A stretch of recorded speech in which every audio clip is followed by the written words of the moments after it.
All right, let's get this party started. I'm Bruce Triggs, and I'm the author of this book, Accordion Revolution, A People's History of the Accordion in North America, from the Industrial Revolution to rock and roll. And it came out last year, and I thought I'd do a reading for everybody who's staying home. So we'll just get right started. Got my one less guitar bookmark. Keep that handy. And we're going with the preface. Reopening the accordion case. There is an accordion-shaped hole in the history of popular music. This book charts the rise and fall of this missing squeeze box from its birth in the Industrial Revolution until its popular explosion and dramatic collapse in the mid-20th century. As the instrument returns from obscurity today, it's time to reclaim this history. Accordions arrived in North America in the arms of immigrants and intermixed with just about every culture on the continent. Popular music embraced them from the beginning. Accordionists stepped on stage in some of the first minstrel shows and continued all the way to the opening days of rock and roll. They appeared in big band orchestra in the 1940s and in ethnic groups across the Midwest. They backed Hollywood movies and a broadcast weekly on the Grand Ole Opry. No genre secure from the squeezebox invasion. Like the electronic and digital revolutions to come, the accordion changed the culture of music. Less experienced players could and did drown out the masters of other instruments who couldn't compete with the mass-produced newcomer. Accordions were everywhere, and marginalized populations often led their expansion. Women, African Americans, European immigrants, Mexican Americans, and working-class people of all ethnicities embraced the instrument.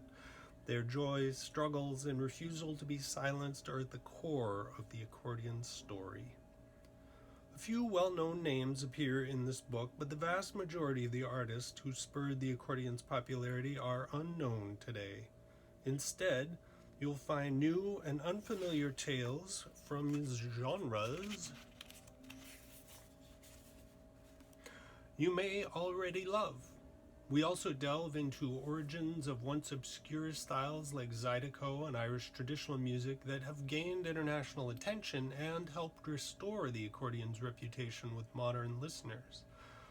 The squeezebox reached people in all corners of the continent, from Inuit musicians in Canada's Arctic to West Coast session players recording TV commercials. In Annie Proulx's 1996 novel Accordion Crimes,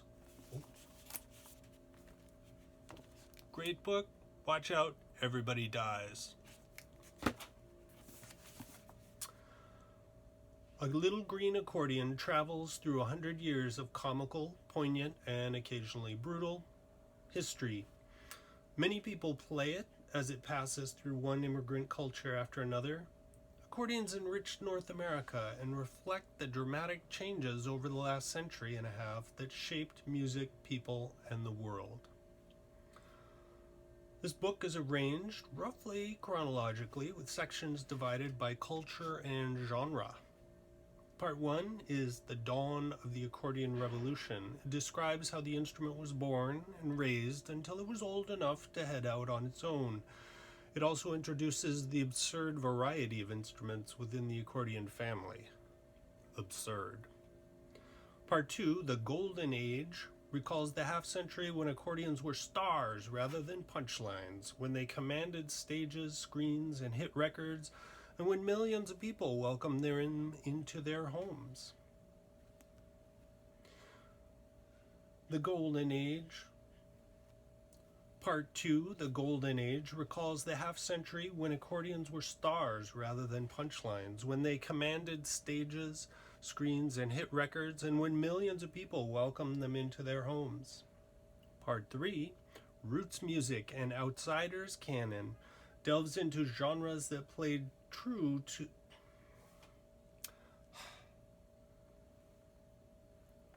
Part 3, Roots Music, An Outsider's Canon, delves into genres that stayed true to the accordion, while the mainstream forgot it.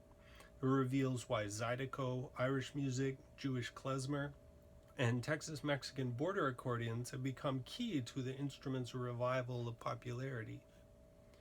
Part 4, American Wheeze, An Alternative Prehistory of Rock, explores the accordion's role in the origins of what became rock and roll. Here you'll find African-American windjammers, legions of little-known country music accordionists, and an only slightly tongue-in-cheek expose of the folk revival's attempt to suppress the squeeze box in the mid-60s. Part 5, The Accordion Exile in the Age of Rock. The final section relates the dramatic story of the accordion's downfall. We examine the cascade of causes that united to banish the instrument from the spotlight for 4 decades. Finally, we briefly introduce the accordion revival of the late 20th and early 21st centuries, starting in lively ethnic music communities, see Part 3, The Outsider's Canon that we talked about, followed by more and more eruptions into popular music. After its long dormancy, it's a fascinating time for the accordion in North America. In the 1980s, the instrument began a slow, steady reinsinuation and has stealthily penetrated the worlds of folk, rock, electronica, and even hip-hop. Young singer-songwriters are creating new accordion music based on pop and punk models. Skilled ethnic classical and jazz players are using the instrument to display their chops. Accordion music is more diverse than at any time in its history. Our goal is to share the backstory of this vibrant renaissance. The book shrank as it grew. It started as a short beginner's guide This book shrank as it grew. It started as a short beginner's guide to This book shrank as it grew. It started as a short beginner's guide to historic and modern accordionists around the world. As the manuscript expanded to more than 700 pages, the focus had to narrow to North America. Material for a volume on modern artists split off and may follow. Due to time constraints and my own limitations, many significant artists in areas of the accordion world didn't find their way into these pages. Experts especially may be unsatisfied with the depths I've dedicated to particular styles and regions. I even belatedly realized I'd overlooked several entire accordion genres and cultures within the bounds of North America. For example, the Bach's Triquitisha button accordion reached rural areas of the American West, where it emerged in Bernardo Ataxia's 2003 novel, The Accordionist's Son, which I don't have a copy of, sorry. But you can get it from your library. Good stuff. An entire other book needs to be written on accordion music from the Caribbean. Merengue Típico, from its blazing button accordion, has a strong presence.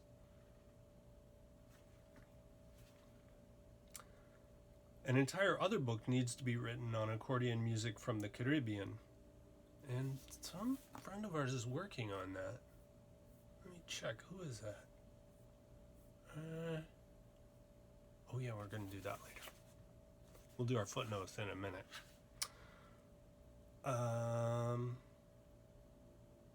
An entire other book needs to be written on accordion music from the Caribbean. Merengue Típico, with its blazing button accordion, has a strong presence in the Dominican communities in the eastern U.S. and Canada. Puerto Rico's Plena, Puerto Rico's Plena tradition similarly arrived in cities like New York and joined the instrument's rich heritage. I humbly apologize for neglecting these and other areas. There we go. Next up, Part 1, The Dawn of the Accordion Revolution. Oh, footnotes. Cool. I did an annotated version because there was like 200 pages of footnotes, which would have made the book like that much bigger. and nobody wants to carry around a brick. It would be intimidating for people. If you set it in like the bathroom, they would be like, no, I'm not reading that, even then. So I got a version that has 200 pages of footnotes that I hope to somehow share. But I got my computer over here, and I'm going to just run through the footnotes afterwards.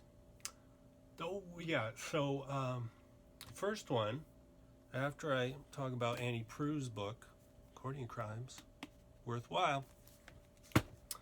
Then I go through overall, when historians write a book that's a history book about a thing, in this case, this instrument, if they focus on mundane objects, there's books about rubber tires, chocolate, salt around the world, the historical influence of living things like rats or codfish. Great book on codfish. It's known as materials culture or object history or even thing theory. Ooh. And the accordion hasn't been as influential as codfish, but as we follow it through time, it does reveal a surprisingly rich history. And Kurlansky is the author who's written Salt and Cod, a biography of the fish that changed the world. Those are kind of like the goal to write. If you're writing about an object, you want it to be as influential as those.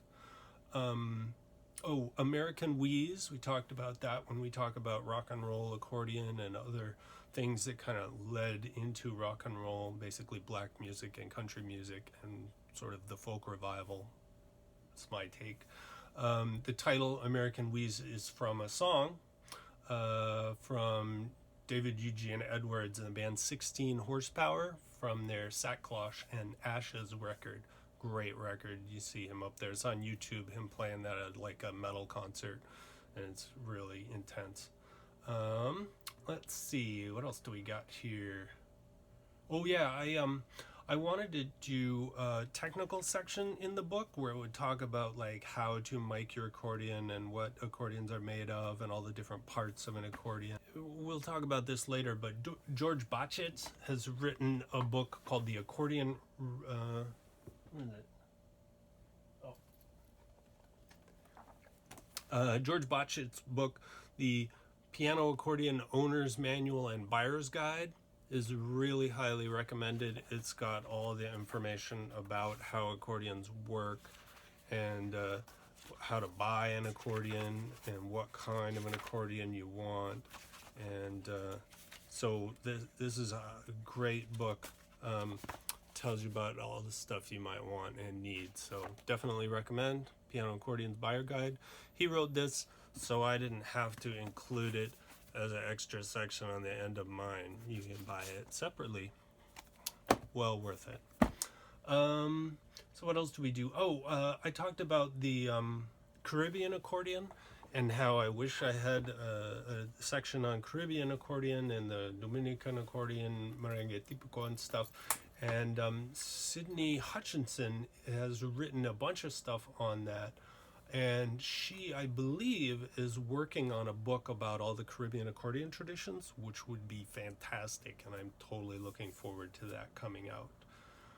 I think that's about it for this section, for the footnote version. And thanks for tuning in, I suppose. I'm going to put this up, and we'll see how long it takes to read this. I gave myself a trim often on the cover of the book or whatever. I've got sort of a beard going on, and we'll see how long it takes to read the book and how long we're stuck inside, and you get to watch my beard grow, and hopefully we'll get it done, and we'll all take care. So thanks, good night.